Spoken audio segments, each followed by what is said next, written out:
图阿普谢油港遭重创，克里米亚多地连夜遇袭，莫斯科3大输油管道被摧毁，瘫痪俄军不给线。库皮扬斯克前线激烈交火，苏27战机轰炸俄军基地。莫斯科遭密集空袭，陷入大面积停电，乌军海王星导弹命中核电厂。最早的2名朝鲜俘虏首次发声，不想回国，希望被移送至韩国。乌克兰情报局长布达诺夫亲自坐镇红军村指挥，乌军特种部队空降前线作战。委内瑞拉局势骤变，美军或短时间内发动打击，总统求助俄罗斯。美国防部批准向乌克兰提供战斧导弹，乌军火烈鸟已9次实战使用。大家好，欢迎收看新冷战情事，请大家先为我们的节目点赞、留言，谢谢大家。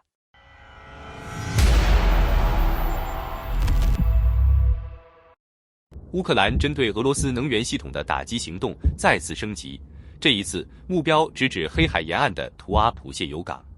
据俄媒与多家情报渠道消息，当地时间11月2日夜间，乌军出动数十架无人机突袭俄罗斯克拉斯诺达尔边疆区，防空系统被突破，无人机直接冲向海岸，巨大爆炸瞬间点亮整片夜空。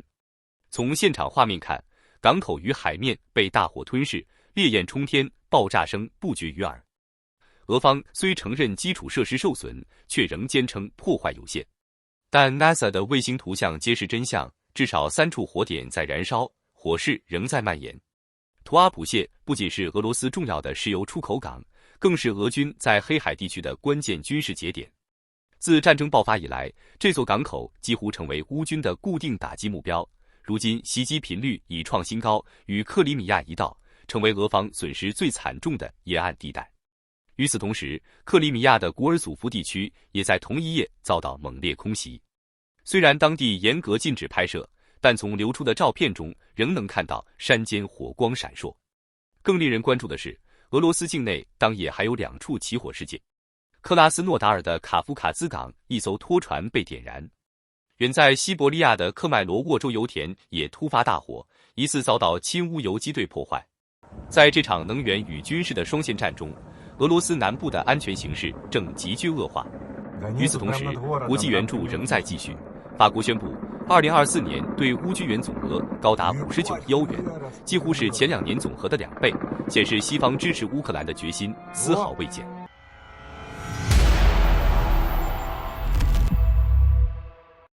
据多方情报显示，莫斯科再次成为乌克兰攻击的焦点，这次的目标直指俄军的能源命脉。当地时间10月31日晚间，乌克兰情报总局对莫斯科东南方向的拉缅斯基区发动了突袭行动。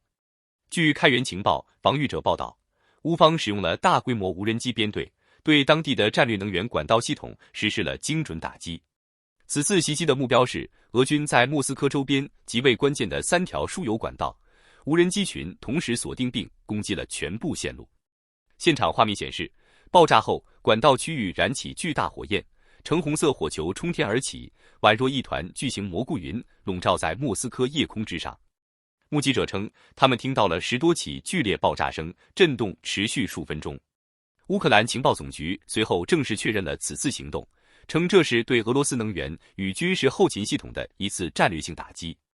乌方表示，3条输油管道在一夜之间被完全摧毁，其造成的后果远超外界预期。据公开资料，这些被袭击的管道是连接莫斯科、梁赞和夏诺夫哥罗德的关键能源环线，全长约400公里，是俄罗斯军队的重要燃料补给线。每年通过这条管道运输的燃料包括约300万吨航空燃料、280万吨柴油和160万吨汽油。此次袭击后，乌克兰方面宣称该系统已整体瘫痪，俄军的后勤补给势必受到严重影响。俄方媒体承认莫斯科地区发生了火灾，但坚称管道系统并未被完全摧毁，并未透露具体的损失数据。乌克兰情报总局局长布达诺夫在事后表示，这次行动所造成的实际破坏远远超过任何形式的经济制裁。他指出，打击俄罗斯的能源体系正是削弱其持续发动战争能力的关键手段。与此同时，乌军在昨夜还对俄罗斯利佩茨克地区的一座变电站实施爆炸袭击，造成多个区域停电。乌克兰无人机部队司令马扎尔透露，乌军在同一夜共锁定了8个目标，其中5个成功命中。这标志着乌克兰纵深打击战略的进一步成熟，从炼油厂到变电站，再到莫斯科的能源环线，乌方正在系统性削弱俄军的能源与物流基础设施。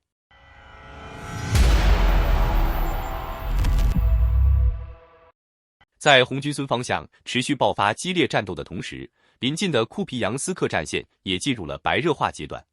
最新情报显示，乌克兰空军在该地区实施了新一轮精准打击，成功摧毁了一个俄军基地。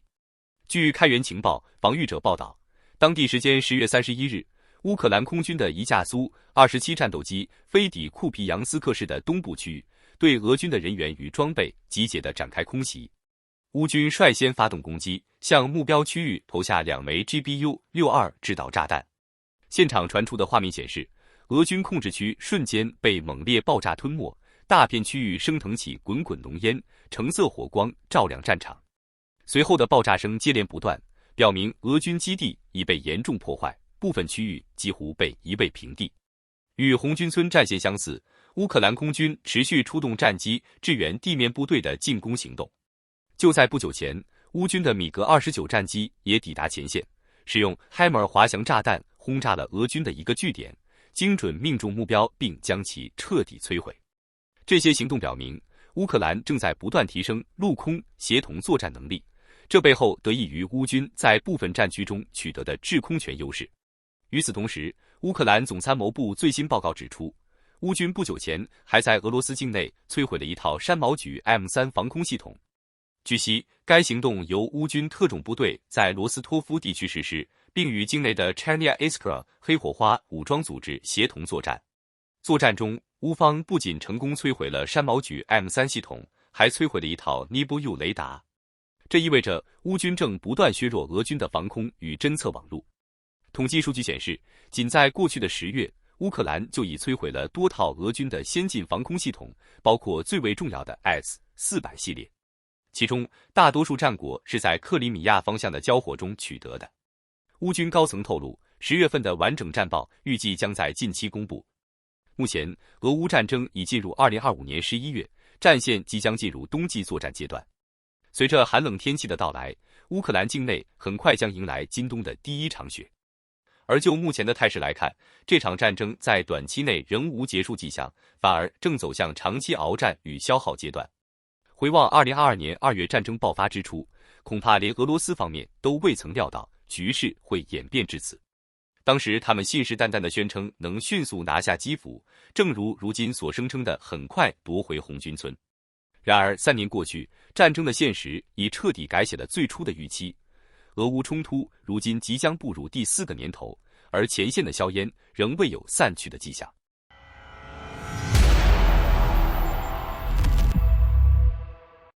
乌克兰向俄罗斯本土各地发起了又一轮密集空袭，造成包括莫斯科地区在内的多处能源系统严重受损。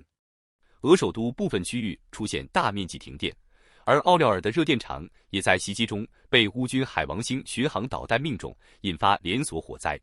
据 Astra 通讯社报道，当地时间11月1日夜间，莫斯科东南部的茹科夫斯基区遭到无人机蜂群的密集打击。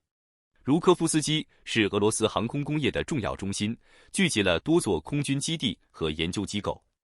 乌军选择该区域发动突袭，显然意在削弱俄军的远程轰炸能力与空天军后勤体系。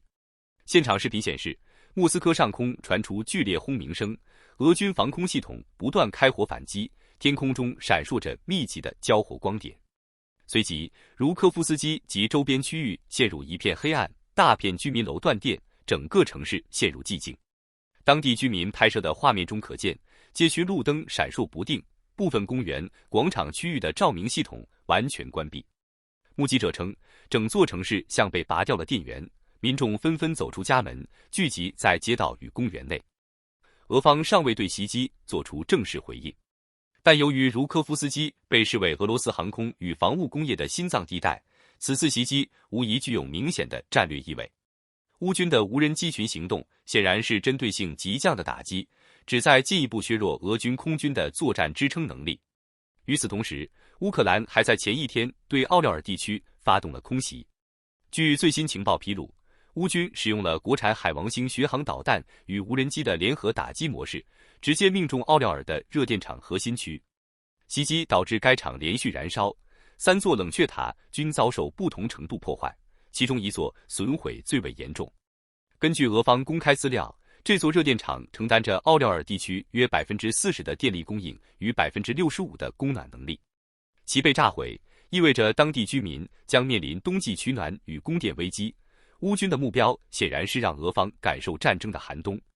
除莫斯科与奥廖尔外，乌克兰还在昨夜袭击了图拉与别尔哥罗德等地，造成多处爆炸与火灾。俄境内多地出现火光冲天的景象，爆炸声持续不断。据俄方监测频道统计，昨夜共有约400架无人机向俄罗斯境内各地发起进攻，涵盖从首都圈到边境地区的多条战线。目前详细的战报尚未公布，但俄方防空系统面临极大压力。在国际层面上，俄乌战事的升级也引发了北约成员国的警觉。芬兰国防部宣布，将于11月在与俄罗斯接壤的边境地区举行大规模联合军演。这将是芬兰加入北约后最大规模的军事行动，预计将出动超过 1.5 万名士兵，并有陆、海、空3军全面参与。这场军演被外界普遍视为对当前俄乌局势的直接回应，也意味着欧洲北翼的安全格局正在发生新的变化。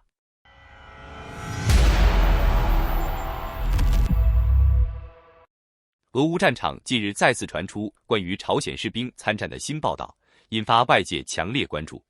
最新消息显示，首批在乌克兰被俘的2名朝军士兵近日表达了希望被移送至韩国的意愿。据法新社援引韩国国家情报院 NIS 的消息称，这2名朝鲜士兵是去年在俄乌战场上被乌军俘虏的，他们也是最早接受乌克兰媒体采访的朝军俘虏。当时在采访中，2人曾声称他们在被派往俄罗斯前并不知情，甚至连乌克兰在哪里都不清楚。他们表示，原以为将执行普通训练或勤务任务，却被直接投入俄乌前线。报道指出，朝鲜士兵在战场上通常极少被俘，他们往往选择以自杀方式避免落入敌手，尤其在受伤或被包围时，会引爆手榴弹自尽。韩国情报机构的最新统计显示，自俄乌战争爆发以来，已有超过2000名朝军在战斗中丧生。目前，俄罗斯与朝鲜双方尚未就此做出官方回应，这一消息仍在进一步核实之中。不过，朝鲜士兵参与俄乌战争的事实已被多方情报确认。外界估计，目前约有1万名朝军在俄罗斯境内服役或执行任务，他们主要被部署在库尔斯克等靠近乌克兰的边境地区，负责防御、攻势与后勤支援。目前尚无证据显示有朝军直接进入乌克兰境内作战，但分析人士认为，一旦出现这种情况，战争的性质将发生根本变化，意味着朝鲜可能正式卷入俄乌军事冲突。与此同时，其他国家支援俄方作战的传闻也在增多。此前陆续有报道指出，辽国与古巴正考虑向俄罗斯派遣军事人员，甚至有消息称古巴计划派出 2.5 万人。尽管两国政府均否认此类说法，但这进一步凸显了俄乌战争的国际外溢趋势正在加剧。莫斯科方面则反过来指控称，有数千名法国军人已部署在与乌克兰接壤的波兰边境地区，并可能随时进入乌克兰作战。若双方派兵行动持续扩大，俄乌战争将有可能演变为多国参与的全面冲突，北约届时将难以袖手旁观。在此背景下，欧洲国家对乌克兰的军事援助持续增强。据悉，德国将在未来几天向乌克兰运交2套 MIM-104爱国者防空系统。乌克兰方面表示，这批防空装备对首都与能源设施的保护至关重要。乌克兰防长史米加尔还透露，过去3个月内，西方国家已向乌克兰国防工业投资约 12.5 亿美元，这笔资金将帮助乌方加速武器与弹药的国产化生产。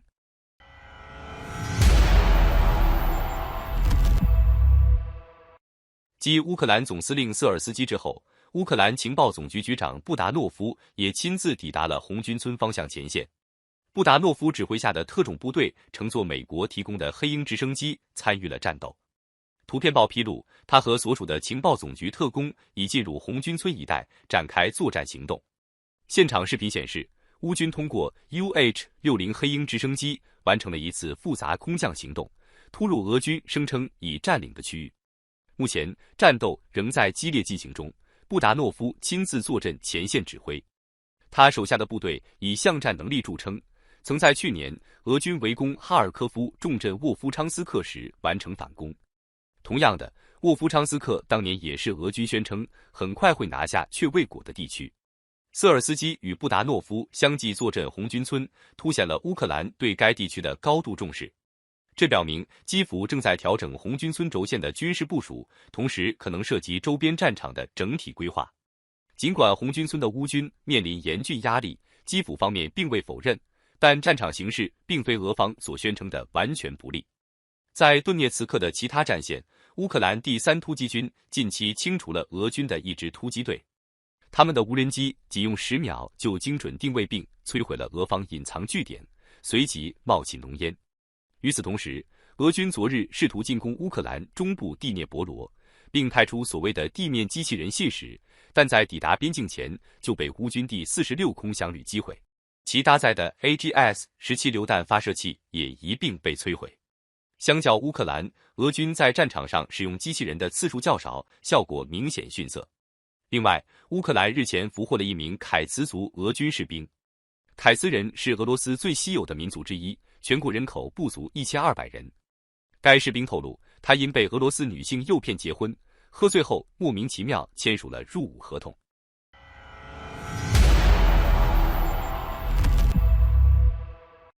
美国与委内瑞拉的紧张局势持续升级。消息显示，总统特朗普可能准备对委内瑞拉采取直接军事行动，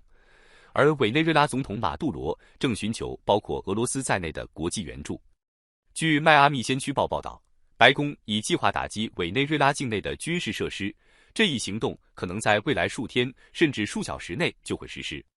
不过，当记者直接问及特朗普是否会发动进攻时，他给予了否定回答。这种表态也符合特朗普一贯风格，今天否认，明天行动也未可知。华尔街日报指出，美国正在考虑对委内瑞拉的机场和港口进行空袭，理由是这些设施涉及毒品运输。早前，美国防长赫格塞斯曾表示，美国已在东太平洋摧毁了一艘委内瑞拉运毒船。卫星图像显示，美国可能在为地面行动做准备，并加强了加勒比海的海军部署，更多军舰已进入对委内瑞拉的打击范围。与此同时，委内瑞拉邻国千里达托贝哥的军队进入高度戒备状态。该国陆军被命令在数小时内前往库木托、拉罗曼、查瓜拉马斯和长环岛4个军事基地。由于千里达托贝哥与美国关系紧密，美军行动很可能从这些地区展开。特朗普对马杜罗施加了前所未有的压力，旨在迫使其下台。这也导致委内瑞拉内部出现动荡，传出多位将军试图逮捕马杜罗的消息，但马杜罗予以否认。同时，他开始寻求俄罗斯等国的军事援助，包括导弹、雷达等设备，并向伊朗及其他国家申请无人机和导航系统支持，但目前尚未获得回应。实际上，俄罗斯和伊朗自身都面临不同程度的战略压力，尤其是俄罗斯，其军力已主要集中在乌克兰战场，很难向委内瑞拉提供大量实质性援助。相比之下，莫斯科更重视叙利亚局势，而去年俄罗斯对阿萨德的支持就已经有限，更何况委内瑞拉。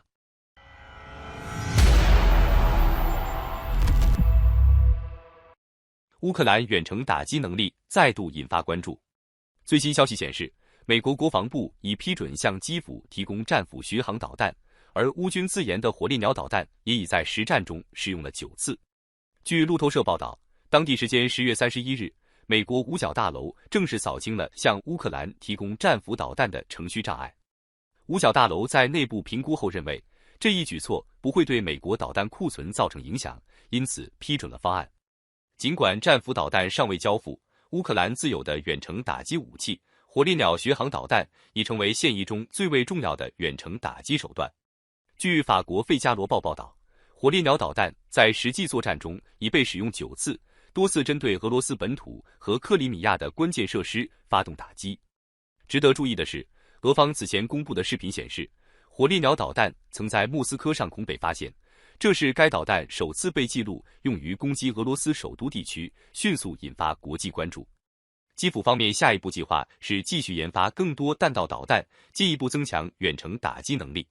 好的，感谢您一口气看到最后了，这是对我们最大的鼓励和支持。要看最全面、最及时准确的战场热点报道更新，就请每日锁定新冷战情势。如果您喜欢我们的节目，也请您点赞、留言、订阅，把视频分享出去，让更多的人看到这个节目。想要赞助我们的朋友，可以打开超级感谢打赏赞助，帮助我们能持续做出更多好节目。谢谢大家。